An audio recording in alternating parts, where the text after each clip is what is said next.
sa aking pagtingin, alam mo, bibigyan ko na rin ng pangalan itong Quad, Admar, no? Sa tingin ko, quorum ito para sa mga uhaw sa ambisyon at demolisyon. Yan ang meaning sa akin ng Quad, no?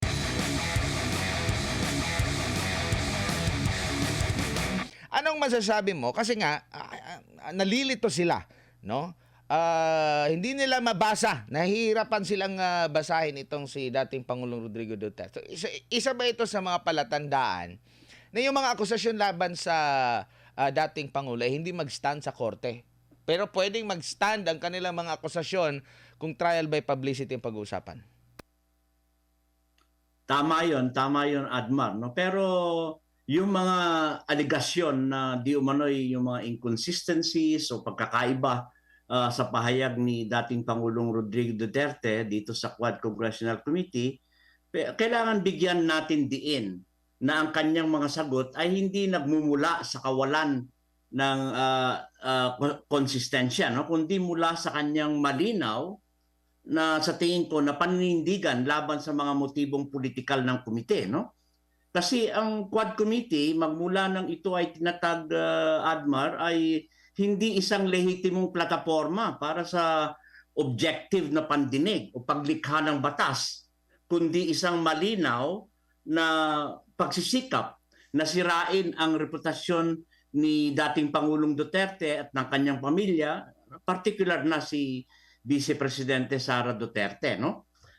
Kaya nga yung abuso masyado, Admar, yung konsepto ng in aid of legislation na nakita naman natin na itong Committee on Dangerous Drugs Acts na pinagsanib with the Committee ng Human Rights, yung Committee ng Public Accountability, and then meron pang-apat na committee na kung saan ay nakikita natin na hindi ito in aid of legislation kasi wala namang binabalangkas na batas. Kaya nga sa aking pagtingin, alam mo, bibigyan ko na rin ng pangalan itong Quad, Admar, no? Sa tingin ko, quorum ito para sa mga uhaw sa ambisyon at demolisyon. Yan ang meaning sa akin ng Quad, no?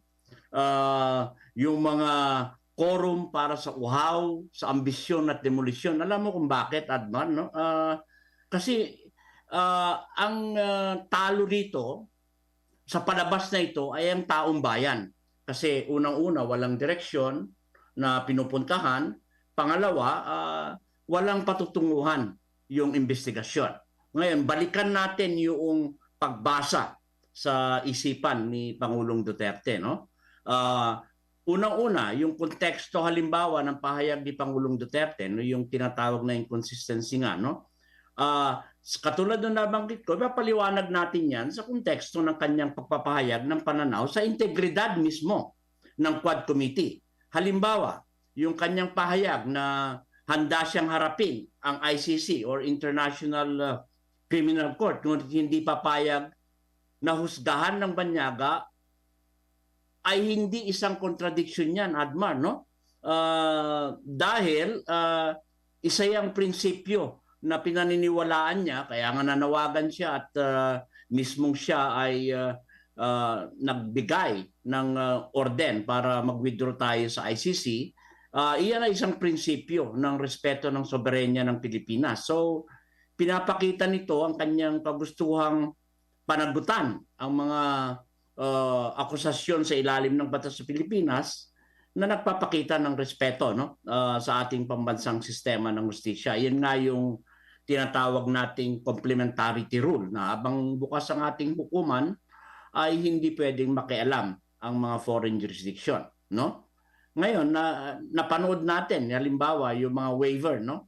Na ang issue yung bank waiver ay sinasabing palaging nakikita naman natin na ginamit na ito purely hearsay katulad na nabanggit mo na ginagamit ito madalas ng kanyang mga kritiko si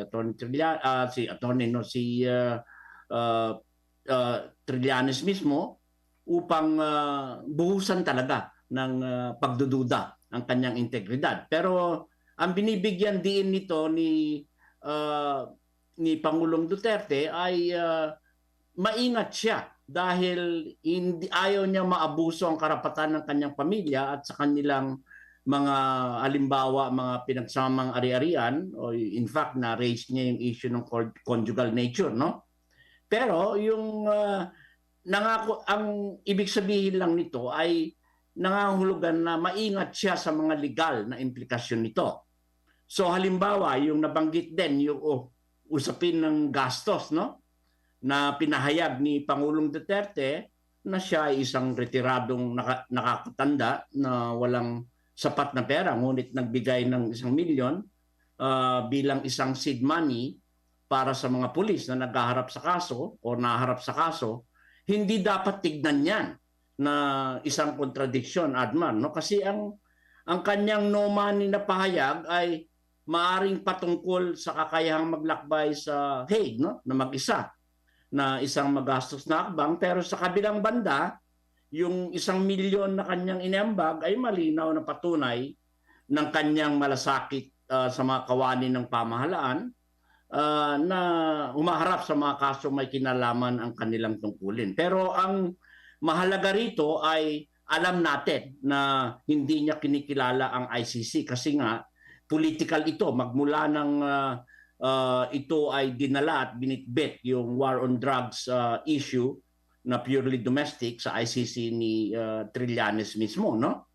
Kaya nga makita natin yung press briefing, yung breaking news na nabanggit doon ni Secretary Remulla, Admar, no? Na dapat daw makover siya at dahil sa paglabag ng international humanitarian law, no? Iyon ang pahayag ni DOJ Remulla. Pero mali yun. Maling aplikasyon ng pinalawak na definition ng crime against humanity at ito ay nangangailangan ng masuri, no? Ng pagsusuri, Admar, no? Kasi yung legal na argumentong ito dapat ipaliwanag natin sa mga nakikinig at sa nanonood. Ang international humanitarian law ay umiiral lamang sa mga sitwasyon ng armed conflict o digmaan tulad ng nakasaad sa Geneva Convention at ng Rome Statute ng International Criminal Court. In fact, nabasa ko nga itong kaso ng prosecutor versus Tadic, no? Ito yung kaso nung 1995 sa International Criminal Tribunal ng former Yugoslavia. Alam mo naman yung dating bansang Yugoslavia, no? Na itinakda na yung IHL ay maaring ipatupad kung mayroong matinding antas ng organisadong karahasan sa pagitan ng Estado o organisadong grupo. Pero sa kaso ng war on drugs, walang ebidensya na nagpapakita ito ng isang armed conflict, no? Kasi ang operasyon laban sa droga ay isang pulisiya ng Estado para sugpuin ang kriminalidad at hindi isang sitwasyon ng digmaan laban sa isang organisadong armadong grupo. So mali yung interpretasyon dito ni Secretary Remulla, no? Katunayan nga dyan, napakalinaw na sang-ayon sa domestic concern ng Estado, ayon sa prinsipyo ng sovereignty, sa ilalim mismo ito ng Article 2 ng UN Charter, ang panloob na usapin ng Estado ay walang pakialam ang international jurisdiction. So naalala ko yung naaral kong kaso, Admar, no? Ito yung Philippines versus China. Ito yung arbitration case in 2016 na pinagtibay dito yung prinsipyo na ang jurisdiction ng Estado sa mga usaping panloob katulad ng war on drugs ay hindi dapat panghimasukan ng pandaigdig na organisasyon. Alam mo, napag-usapan na natin ito, no? Sa programa mo na madaling mamanipula ang ICC, no? Mismong mga presidente ng Estados Unidos, si President Bush, si Clinton, si President Obama at President Bush Jr. ay kinokondena nila ang ICC kasi nga violation niya ng sovereignty. Kaya nga maraming bansa ang hindi pumasok at pumaloob sa ICC. US, China, UK, India, Russia at iba't ibang bansa, no? Pero ang mahalaga rito, Admar, no, ito dapat maliwanagan ng ating mga nakikinig at nanonood. Ano ba yung crime against humanity, no? Kasi maling aplikasyon yung binabanggit ni DOJ Secretary Remulla na ang mga crimes against humanity sa ilalim ng Article 7 halimbawa ng Rome Statute ay nangangailangan, ulitin ko, nangangailangan ng isang malawakan at sistematikong atake laban sa sibilyan at may intensyon na magdulot ng matinding pinsala sa populasyon. Ngayon, ang war on drugs ni Pangulong Duterte ay hindi nakatuon laban sa sibilyan, no? Kundi laban sa kriminalidad na dulot ng droga. Kaya nga yung maalala ko yung kaso noong 2014 sa prosecutor versus Katanga, no? Binigyan diin dito, Admar, yung tinatawag nating dapat may intention na pag-atake laban sa sibilyan para maituring na crime against humanity. Kaya nga yung operation sa war on drugs ay bahagi ng mandato ni Pangulong Duterte at ng Estado na panatilihin ang kaayusan at kaligtasan. So malinaw na walang aplikasyon ng IHL, no, sa war on drugs. Maling interpretasyon yan, Kadmar. Attorney, mas kasi nga sabi mo nga si dating Pangulong Rodrigo Duterte, ang ipinag-utos niya sa war on drugs ay doon sa mga nasa likod ng illegal na droga, lalo na yung mga drug lord gumagamit, mga pusher, no? Kasi nga meron niyang yung tukhang. Laging ginagawa nilang mali yung tukhang. Tukhang is sa Bisaya pa, tok-tokhangyo, katok pakiusap, no? So Tama. binigyan nila ng pagkakataon na makasurrender ang mga ito para makapag bagong buhay. At yung mga hindi, kasi sinubukan talaga nila na makipagsapalaran pa rin yung mga big time drug pusher at saka mga drug lord, yun talaga yung mga nanlaban, no? So kumbaga, nag-utos si dating Pangulong Rodrigo Duterte na magyera tayo kontra illegal na droga, pero nandun pa rin yung parang apelido na basta kung sila'y manlaban, huwag kayong bumalik dito. Sasabihin mo na meron kang sugat, meron kang namatayan ka ng mga tauhan. Dapat handa ka sa sarili mo, na depensa ng sarili mo. Yeah, tama yun, Admar. Kaya nga, mali yung wala tayong state-sanctioned killings, no? Kasi ang mahalaga... Yan yung ibig sabihin ng extrajudicial killing, yung parang talagang ipinag-utos at sistematikong utos ng Oo, sistematikong pag-uutos. Meron tayong state policy. Wag na naman nating i-presume na ang buong sandatahan, ang ating mga buong kapulisan bilang institusyon na nagproprotect ng sambayanang Pilipino ay lalabas yan sa kalye para mamaril ng sibilyan, no?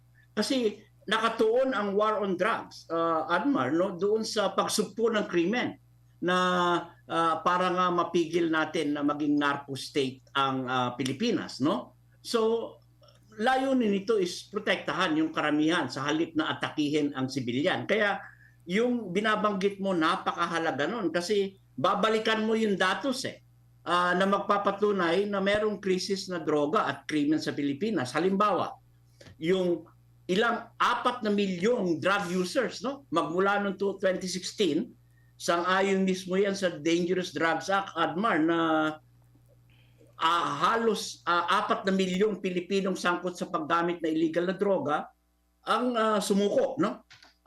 At nakita natin yan, malawakang paglaganap ng adiksyon sa ating bansa. So ilang 1.6 million pala ang drug users na sumuko, no?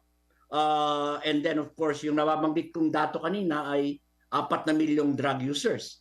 So ang mahalaga rin dito, yung sa loob ng magmula ng 2016 ay dapat sabihin natin yung tunay na dato na halos sumigit kumulang na 59 bilyon ang halaga ng droga na nakumpiska, no, sa panahon ng kumpanyang ito, no? So malinaw dito na yung binabanggit natin, yung Estado ay meron talagang obligasyon laban sa droga. Alinsunod din yan sa ating obligasyon sa United Nations sa Convention Against Illegal Traffic in Narcotic Drugs, no?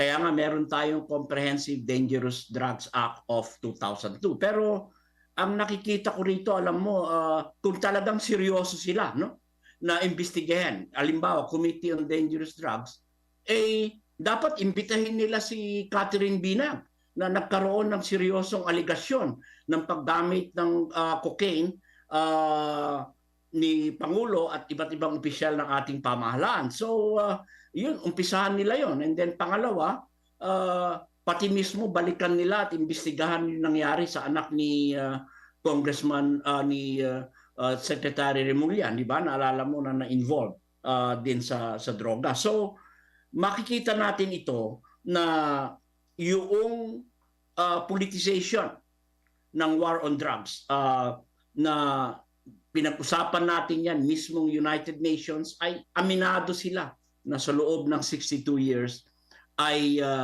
hindi successful ang kanilang drug war campaign.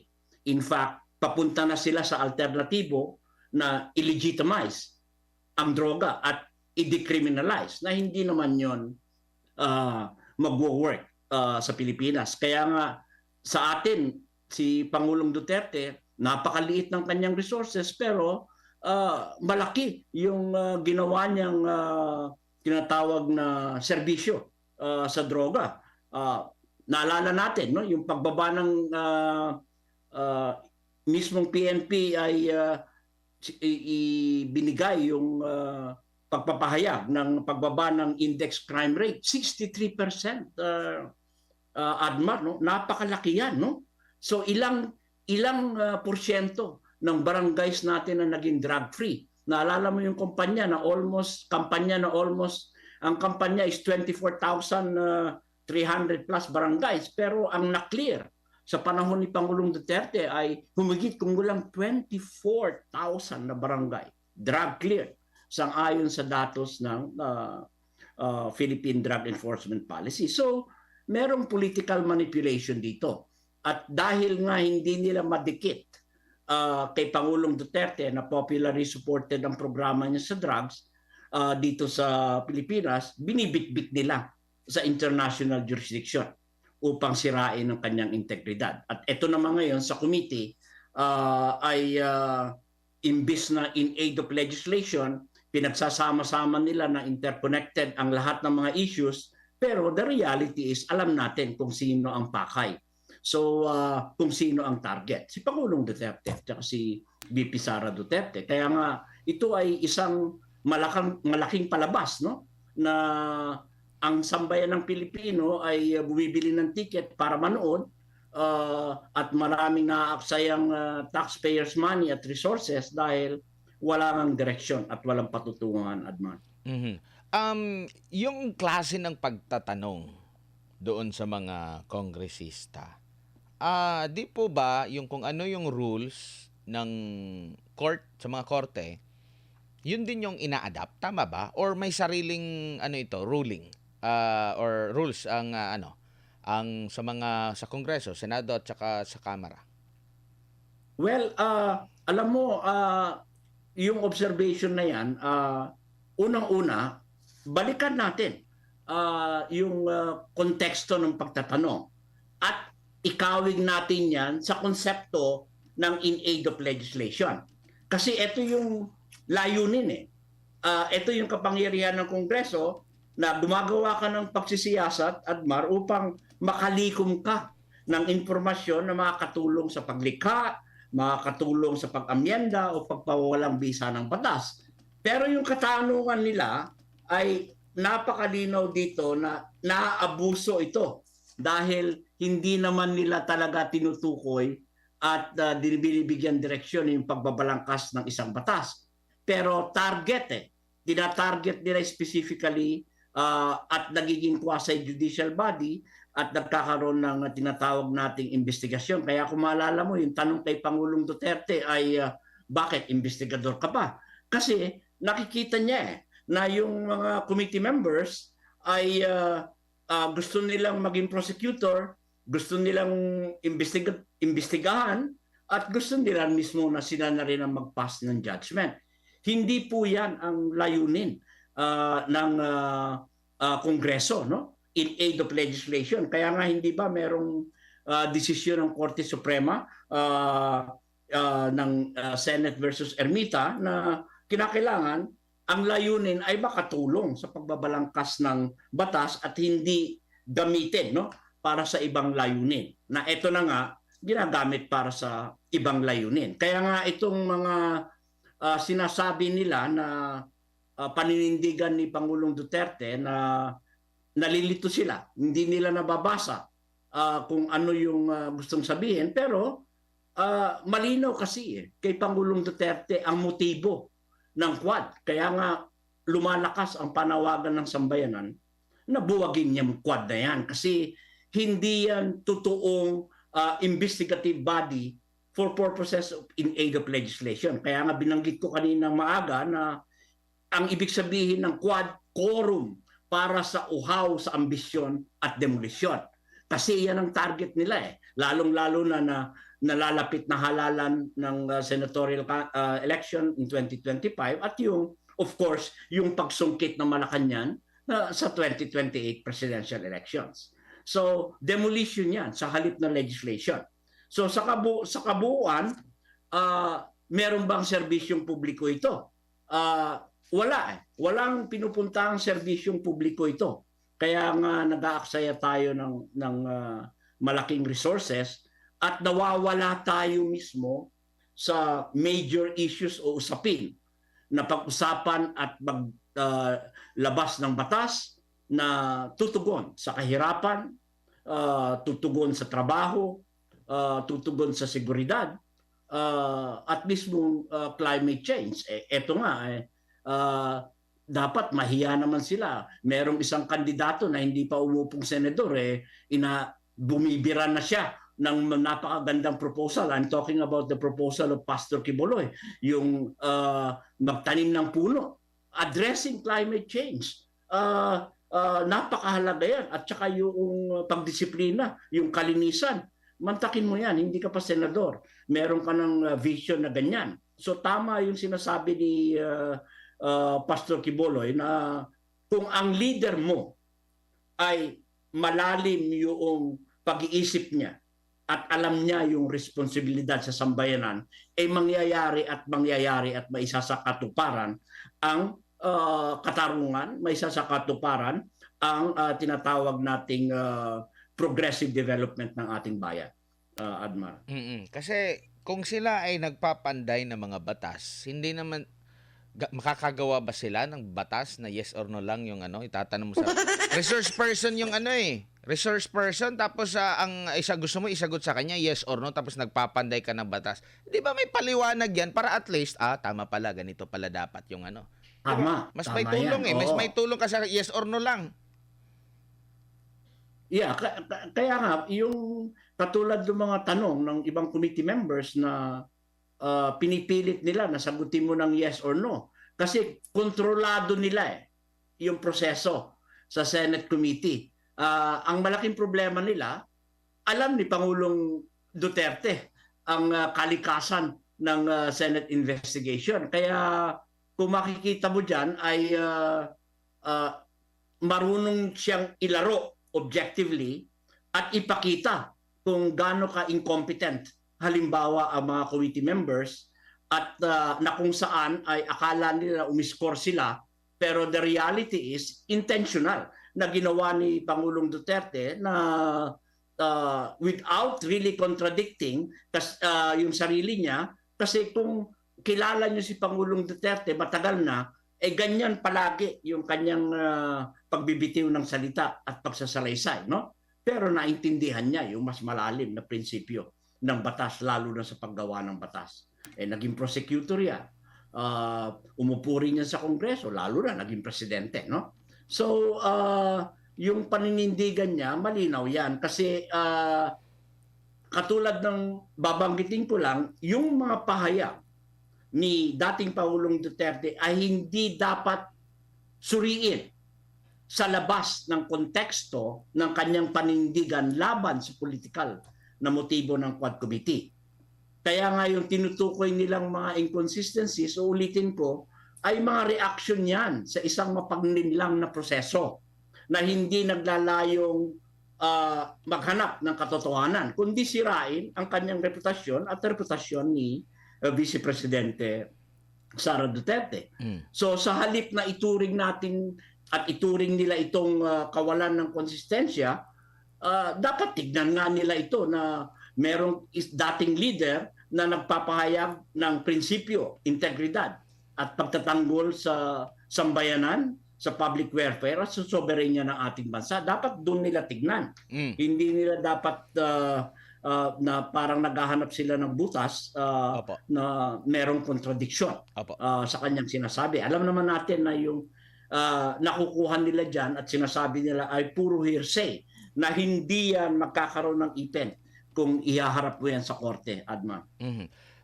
Attorney, dito po sa binuong Quadcom at sa sinasabi nilang investigasyon sa halo na ito EJK, Pogo, di ko nga alam bakit nasama Pogo, yung Pogo at iba pa. Tingin mo meron pang batas na hindi nakakasaklaw doon sa mga binabanggit nila? Kung nakapatay, wala bang existing na batas? Kung may nag-utos na yung pagmamalabis, wala bang batas na existing sa pagkakalon sa tagal mo sa legal, usaping legal? Meron ka bang nakita na kulang pa ng mga batas na kailangang panday nila or sapat na sapat lang? Ang wala lang sa kanila ebidensya para tumayo itong mga kasong ito. Alam mo, sobra tayo sa batas. At ito nga yung sinasabi natin, Admar, no? Ano ba yung gusto niyong amyendahan? Ano ba yung gusto niyong susugan? Ano yung gusto niyong palakasin na batas?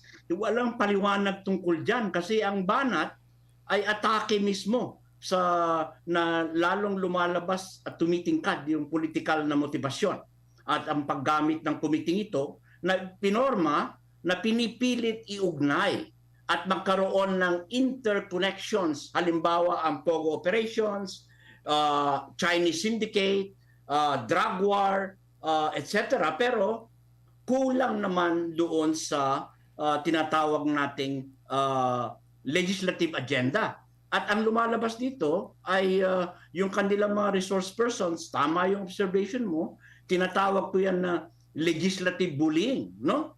Kasi pipilitin mong resource person mo na dapat ay pairalin mo na tumulong sa pagpapaliwanag sa inyong pagbabalangkas ng batas at mapaliwanag yung karanasan niya bilang liderato, ay nagiging accusatorial.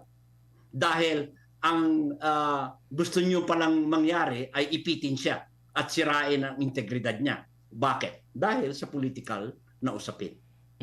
And ang problema pa dito nung tinanong siya or may nagtanong kung ano bang mga panukalang batas na ang naisip, ang nangyari, nagalit pa. Nabastusan daw sila, bakit sila tinanong?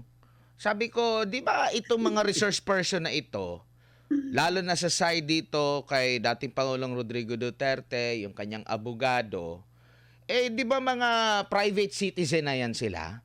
Taxpayer na yan sila? Wala ba silang karapatan na magtanong tapos sasabihin ng mga sinasahuran nila, galing sa taong bayan mga kongresista, sasabihin nilang nabastusan daw sila, bakit tinatanong at hinahanap yung panukalang batas? Hindi ba pwedeng sabihin na lang, ito yung aming panukalang batas? Hindi, wala na yung nababastusan kami, bakit mo tinatanong yung mga ganyan? Tama. At bilang paalala sa ating mga kongresista, malinaw yan sa ating saligang batas, no? Article 6, Section 21 ng 1987 Constitution, na ang Senado o kapulungan ng mga kinatawan o alinman sa mga committee nito ay maaari magsagawa ng mga pagsisiyasat in aid of legislation, no? In aid ng batas, alinsunod yan sa mga alituntunin, no? Kaya nga yung karapatang ito ng mga resource person ay dapat igalang nila. So tama yun. As taxpayers, may karapatan sila na pakinggan nyo kami kasi kami we are now private citizens and we know what's going on the ground and in the grassroots. So we are telling you that this is the situation. So minsan ang mga komite ay halatado masyado, no? Na either scripted yung kanilang mga katanungan or meron silang sinusunod na scheme. At alam na natin yon. Basang-basa na ang papel ng mga committee members na ito at ang publiko mismo ay nakikita nila ano ba ang ginagawa ninyo. Napakababa ng porsyento ng pagpasa nyo ng batas itong kongresong ito at nauubos ang panahon sa mga congressional investigation in the so-called in aid of legislation. Kaya Opo. itong Quad Committee, uulitin natin, dapat buwagin nila ito. Walang silbi ito. Dahil ito ay naglilingkod sa personal na interest in aid of election and in aid of demolition of their oppositions. In aid of persecution din. Pero, In aid of persecution, yes. attorney, dyan sa Amerika, sa mga pagdinig din ba dyan? Kasi most likely, di ba, parang nakahulma yung ating former style dyan din sa Amerika, no? Sa Kongreso din dyan sa Amerika. Ganito rin ba yung pag-handle nila? At umaabot sa punto pag hindi nagustuhan ng chairman o nino mga mambabatas yung kanilang narinig, nagtanong sila, tapos sumagot. Ayaw nila doon sa sagot, contempt agad. Kung ako, tatanong, wag na lang kayong magtanong kung ayaw nyo din naman pala. Yeah, alam mo, Adma, dito sa Amerika, iba naman yung practice, pero matindi rin ang balitaktakan dito, yes or no. Pero halimbawa, yung kapangyarihan, iba-iba kasi ang klase ng contempt. Yung inherent contempt na ginagawa ng Kongreso natin, na kapag hindi nagustuhan yung sagot at nakikita nila na hindi nila mapilit dahil gusto nila na masungkit nga at makuha yung sagot na gusto nila, ay inuutusan nila ang Sergeant at Arms na ipakulong yung resource person, no? Ginawa nila yan. Naalala natin kay Eric, kay Dr. Lorraine, at kay meron pa halos marami mga resource person na ginawa nila yan, no? Pero alam mo dito sa Amerika, yung inherent power of contempt ay for 100 years, hindi yan pinapractice. Bakit? Nire-respeto nila yung principle of separation of powers. So pumupunta sila sa korte. So halimbawa, yung mga hindi sumusunod, hindi yan basta-basta mag-o-order ng warrant of arrest or subpoena. Pumupunta sila sa korte, no? Para mag-apply. So makikita natin na bagamat mainit ang balitaktakan dyan during Senate investigation, ay mataas pa rin ang respeto sa separation of powers. Dito sa atin hindi. Either napipikon ang ating mga senador o kongresista at nagkakaroon ng power ego tripping, no? O sasabihin nila, well, nasa loob kayo ng Senado, nasa loob kayo ng Kongreso, kami ang powerful dito. Talagang pinapakita nila. At meron kaming kapangyarihan na i-declare kayo in contempt. Isa pa, attorney. At most dapat i-admonish ninyo, no? Kahit na mismo yung paggamit ng pagmumura or anything, Diyos mio, kilala naman nila si Pangulong Duterte. Bahagi yan ng lengguwahe niya. At hindi yan nakakasagabal sa ginagawa nilang pagbalangkas ng batas kung meron man silang binabalangkas.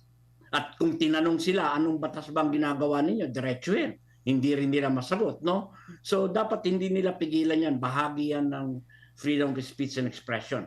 Pabayaan lang nila. Basta ang mahalaga ay hindi nagiging balakid o sagabal yung pagsagot. Kahit na magmura siya dyan, doon sa proseso ng investigasyon na nangyayari naman. Tsaka isa pa, attorney, yung kung sino na lang yung maisip at mabanggit na mga pangalan ng personalidad, ipapahanap nila, papa-attend nila, nandun na yung takot kasi ang nangyayari kasi dito sa Quadcom, heavily televised ito, lalo na sa panahon ngayon, kahit na walang mainstream media na mag-cover dyan, naka-livestream na yan sa Facebook and YouTube.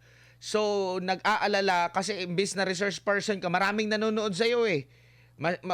Kakabahan kang lalo. Mas matatakot siya kasi biruin mo, imbitahan ka tapos gigisahin ka doon na wala ka man lang kasalanan, pinatawag ka lang kung sino yung maisip na ipatawag na basta-basta kahit saang lupalop ka ng mundo, ganyan yung mangyayari. Okay lang ba yan yung mga ganyang klase ng hindi ba yan nakakaaba? Hindi ba yan nagiging labag din sa karapatan ng bawat individual? Oo, malinaw 'yan, no? Malinaw 'yan na paglabag sa individual rights. Pero ang nakikita ko rito na mas mahalagang prinsipyo, Admar, ay talagang walang guidelines doon ang Kongreso at Senado, lalo sa committee hearings, ano ba yung in aid of legislation talaga? Na sila mismo, ipasan nila yung mga guidelines na yan para hindi yung sabog yung kanilang mga investigasyon at kung sino yung gusto nilang tuhugin at pahirapan at akusahan, yun ang focus ng kanilang investigasyon. Kaya again, uulitin natin na hindi po yan ang tunay na konsepto ng in aid of legislation. Katulad ng binanggit mo, uulitin natin yan, ang ginagawa ng Quad Committee ay in aid of demolition, in aid of election, in aid of persecution. Hindi po kayo korte, hindi po kayo hukuman. Huwag po kayong umakto na quasi-judicial body. Siguro ang mas mahalaga ay bago kayo mag-committee hearings, linawin nyo yung balangkas. Ano bang, katulad na nabanggit mo, Adbar, ano bang batas ang gusto nyong palakasin? Ano bang batas ang gusto nyong amyendahan? Ano ba yung batas na gusto nyong tanggalin? Yun ang mahalaga. Then papasok kayo sa konsepto ng in aid of legislation. Kasi ang nangyayari ngayon diyan, ang napapansin natin sa mga pagdinig, no, hindi lang ito first time na mga pagdinig. Kung gaano sila kasigasig magpa-media, sa kanilang magiging pagdinig, magiging guest, sino ipapatawag, mga opinion nila. Pero pagdating na sa kung ano yung kanilang nabuo na mga panukalang batas, hindi ganun ka heavily televised na talagang pinagpepiestahan eh. Walang ganun, hindi po ba 'di ba? Kasi Wala. Oo, kaya nga ang tanong diyan, Adma, meron ba talagang nabubuo? Or tama yung observation, hindi lang tayo ang nag-observe nito, ang mga nakikinig at nanonood na ang layunin ng komite ay malinaw. Ginagamit nilang entablado, ginagamit nilang stage o entablado para sa kanilang personal na ambisyon. Iyon ang mahirap. Kasi bawat tanong nila, bawat galaw ay may kalkuladong layunin, no? Para sa sariling kampanya na nababanggit natin sa susunod na halalan at papapalakas ng kanilang political base. So dapat managot yan sa kanilang mga constituents. Katulad ng nabanggit mo, pagdating sa batas, hindi yan high profile, hindi yan well publicized. Pero sa mga tanong nilang yes or no, or sa pag-ipit ng isang resource person, lagi yan highly publicized at nagiging laman ng media, no? Ng mainstream media. So yung pakay ay makikita natin parang nagpapakitang gilas ito sa halalan o susunod na halalan at nagpapakitang gilas lalong-lalo na kung merong media. Nako po, sana mabago na ito, mapanumbalik na yung nakasanayan na talagang magpapanday sila ng batas, doon sila sa debate. Kasi wala na akong nakitang may debate pa ngayon eh. Numbers game na lang eh, mag-iikot na lang yung isang sponsor or author, maglilikom na lang siya ng mga numero. Wala na talaga yung matinding debatehan. Yung parang may devil's advocate talaga sa isang panukalang batas. Hahanapin talaga kung ano yung mga butas. Kasi meron pa, ngayon wala na eh. Para na lang, mag-iikot ka. Suportahan mo naman yung ko. Sponsor ka, sponsor. Marami kayong co-author. Wala na yung mga ganun eh. Pero mas heavy sila dun sa debate sa mga hearing, mga pagdinig. Tama, oo. Kaya nga, walang kaduda-duda na si Pangulong Duterte, alam niya yung motibong politikal ng komite. So, mismong sambayan ng Pilipino ay sumusuporta. Milyon-milyon yan kay Pangulong Duterte at kay BP Sara. Kaya nga yung ginawa nilang pag-imbita kay Pangulong Duterte sa Quad Committee nito na inaakala nila ay magagamit nila na admission against the interest of kay Pangulong Duterte ay nagbubumerang sa kanila. Kasi sa mata ng publiko ay walang kahihinatnan ang mga investigasyon ng Quad Committee. Attorney, maraming salamat po sa inyong oras. Sa muli, happy. Ganyan na ba ang birthday mo dyan sa, sa Amerika? Well, ngayong araw na to, Ngayon, eksakto. Oo, baka hating gabi na dyan, ha? Hindi ka na nakapagluto ng spaghetti. Dahil sa interview na ito. Maraming salamat po, Attorney. Sa ulitin, ingat po kayo. Maraming salamat at magandang gabi at pagpalain po tayo ng Diyos ng kasaysayan. Salamat, Admar. Maraming salamat sa Attorney Arnedo Valera po, mga kapartner, isang batikang abogado at educator din, no, sa larangan po ng natuturo din po, no, ng usaping legal po, no. At happy birthday. Ayan.